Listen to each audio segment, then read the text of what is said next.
Welcome two movie spoiler. तो आज हम देख रहे हैं अर्तुगरुल सीरीज़ की एपिसोड 22, जिसका स्टार्ट कुछ यूँ होता है कि शहज़ादा नुमान जो कि लैला सुल्तान के कमरे में मौजूद होता है और बेहोश हलीमा सुल्तान के पास बैठा होता है। वो उसकी अयादत के लिए आया होता है। तो कुछ देर बैठने के बाद जब वो वहाँ से जाने लगता है तभी अमीरुल अजीज़ वहाँ पर आ जाता है और जब उसे पता चलता है कि ये हलीमा सुल्तान का बाप है तो उसे कहता है कि आपसे मिलकर बहुत खुशी हुई, क्यों ना आप यहाँ पर हमारे शाही मेहमान बनकर रहें, जिससे आप हलीमा सुल्तान के पास भी रहेंगे और आपको कोई परेशानी भी नहीं होगी।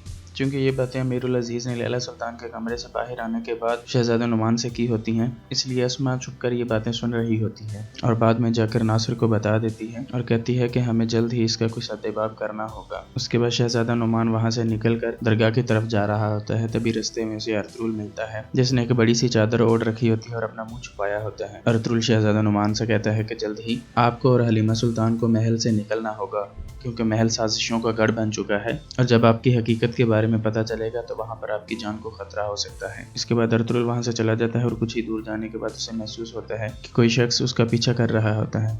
तो फिर वो एक सुनसान बाजार में दाखिल हो जाता है और वहाँ पर जाकर अपने पीछा करने वाले सिपाहियों से मुकाबला करता है और उन्हें मार देता है। उनसे निपटने के बाद वो उस कालीनों वाले शख्स की दुकान पर जाता है, जिसकी दुकान के तहखाने में ये रह रहे होते हैं। वहाँ पर वो अफसिन पाशा के दोस्त से पूछता है कि क्या आपके महल में भी कोई जासूस हैं, क्योंकि हम महल में दाखिल होना चाहते हैं। मैं चाहता हूँ कि जिन लोगों ने शहाबुद्दीन के खिलाफ गवाही दी थी, अगर हम उनको पकड़कर उनसे सच उगलवा लें तो हम शहाबुद्दीन को बेकसूर साबित कर सकते हैं। जिस पर वो कहता है कि हाँ, महल से भी कुछ लोग मुझे खबर देते रहते हैं। तो अर्तुगरुल से कहता है कि हमें महल के अंदर दाखिल करवाना होगा, जिसकी वो हामी भर लेता है। उसके बाद अफसिन पाशा को दिखाया जाता है जिसने पादियों का लिबादा ओढ़ा होता है और उसका दोस्त भी वहीं पर मौजूद होता है उस्ताद आजम के साथ, जो उस्ताद आजम के जंगजुओं से खिताब कर रहा होता है। तभी वहाँ पर उस्ताद आजम का दोस्त थॉमस कार्डिनल भी आ जाता है, जिसे अफसिन पाशा का दोस्त कहता है कि आप बहुत बड़े शख्स हैं और मैं चाहता हूं कि आप इन जंगजुओं से कुछ देर खिताब करें। और जब वो खिताब शुरू करने ही वाला होता है तभी अफसिन पाशा नज़र बचाकर वहां से चला जाता है और पहले रास्ते में उसे छोटा शहजादा मिलता है जो कि एलेनोरा की बहन के साथ होता है, जिसकी उसके साथ काफ़ी अच्छी दोस्ती हो गई होती है। और फिर वो सीधा जिंदान में जाता है जहाँ पर वो तुर्गुत से मिलता है और उसके कपड़ों में एक खंजर छुपा देता है।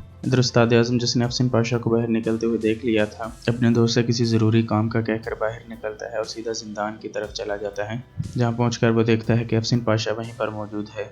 उसके बाद कई कबीलों को दिखाया जाता है जो रात गुजारने के लिए सराय में ठहरे होते हैं। तो वहां पर सिपाही और कबीले के लोग मायूस नजर आते हैं, जिन्हें दिल्ली अमीर हजरत अली का खैबर फतह करने का किस्सा सुनाकर पुरजोश करते हैं और उनका ईमान ताज़ा करते हैं। उसके बाद अर्तुगरुल और उसके सिपाही अफसिन पाशा के उस दोस्त के साथ निकलते हैं ताकि उन झूठे गवाहों को ढूंढकर उनसे सच उगलवाया जा सके। लेकिन वो जिस भी गवाह के पास जाते हैं उसे मरा हुआ पाते हैं, क्योंकि नासिर ने सिपाही भेजकर उन सबको मरवा दिया था। और फिर उसके बाद नासिर और कमांडर टाइटस को दिखाया जाता है जो आपस में बातें कर रहे होते हैं। तभी उनके पास नासिर का एक सिपा सालार आता है जो उसे कहता है कि मैंने तमाम गवाहों को खत्म कर दिया है और वापिस आते दफा मैंने अर्तुगरुल को देखा था, लेकिन उसने मुझे नहीं देखा। जिस पर नासिर कहता है कि ठीक है, उसे अगले गवाह के पास आने दो, वहाँ हम उसके लिए कोई जाल बिछाते हैं। और फिर अर्तुगरुल और उसके सिपाही और अफसिन पाशा का दोस्त एक दफा फिर वहीं तहखाने में चले जाते हैं, क्योंकि जिन गवाहों को उन्होंने पकड़ना होता है वो तमाम मर चुके होते हैं।